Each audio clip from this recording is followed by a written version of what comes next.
Chapter 11, Rashi and the Medieval Intellectual Milieu. Rashi and the Medieval Intellectual Milieu.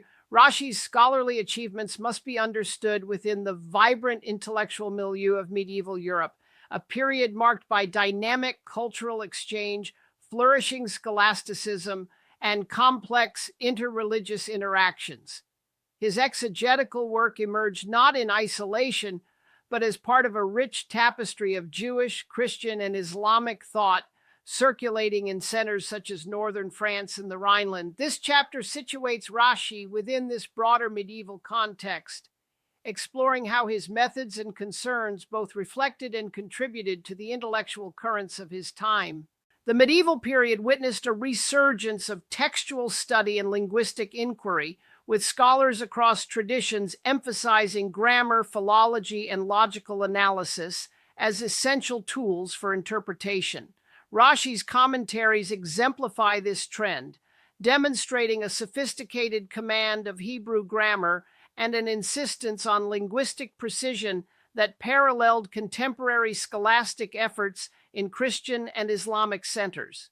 His focus on the plain sense of Scripture, peshat, aligned with a broader medieval hermeneutic impulse to ground interpretation in textual evidence rather than purely allegorical or mystical readings. Moreover, Rashi's intellectual world was shaped by the interplay of tradition and innovation.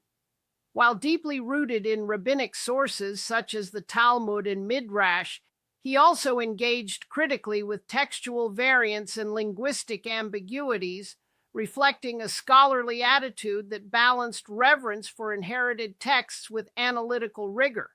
This balance positioned Rashi as a pivotal figure bridging the classical rabbinic tradition and the emerging medieval scholastic culture, contributing to a mode of study that was both faithful and adaptable. The social and institutional context of Rashi's scholarship also played a formative role. Living in Troy, a key center in the Champagne region, he participated in a network of yeshivat and intellectual circles that fostered rigorous study and debate.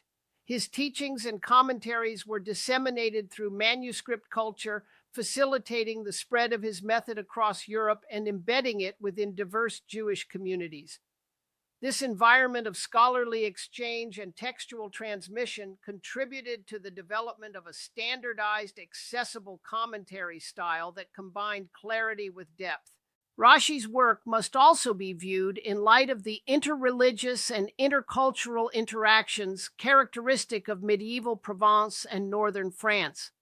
The coexistence of Jewish, Christian, and sometimes Muslim intellectual traditions created a milieu in which questions about language, law, and authority were actively debated.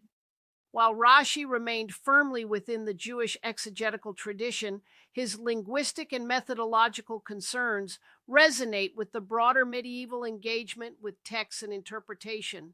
His emphasis on grammar, textual fidelity, and reasoned argumentation reflects a shared intellectual horizon that transcended confessional boundaries. From a theoretical perspective, Rashi's position in the medieval intellectual milieu illustrates how interpretation operates at the intersection of text, tradition, and context. His commentaries embody a hermeneutic that is simultaneously philological, theological, and pedagogical, demonstrating how medieval scholars navigated the demands of textual authority, communal needs, and scholarly innovation. This multifaceted stance is central to understanding Rashi's enduring influence in the ways his work continues to inform contemporary textual studies. For independent learners, appreciating Rashi's medieval context is crucial for situating his method within a living intellectual tradition. It encourages an awareness of how historical, cultural, and institutional factors shape interpretive practice and invites reflection on the dialogic nature of scholarship that spans centuries and communities. This perspective equips students to approach Rashi's commentaries not simply as static texts, but as dynamic interventions in an ongoing conversation about meaning, authority, and textual transmission. As this study advances, subsequent chapters will build on this contextual foundation, exploring how Rashi's medieval milieu influenced specific interpretive choices and how his methods were received, adapted, and critiqued by later generations. These explorations will deepen the learner's understanding of the historical and intellectual forces that shape exegetical traditions and will highlight the continuing relevance of Rashi's work in contemporary scholarly discourse. Key takeaways for transferable knowledge and skills: readers should be able to situate Rashi's scholarship within the broader medieval intellectual context, recognizing shared concerns with grammar, philology, and textual fidelity. Understand the balance Rashi strikes between reverence for tradition and critical engagement with linguistic and textual challenges.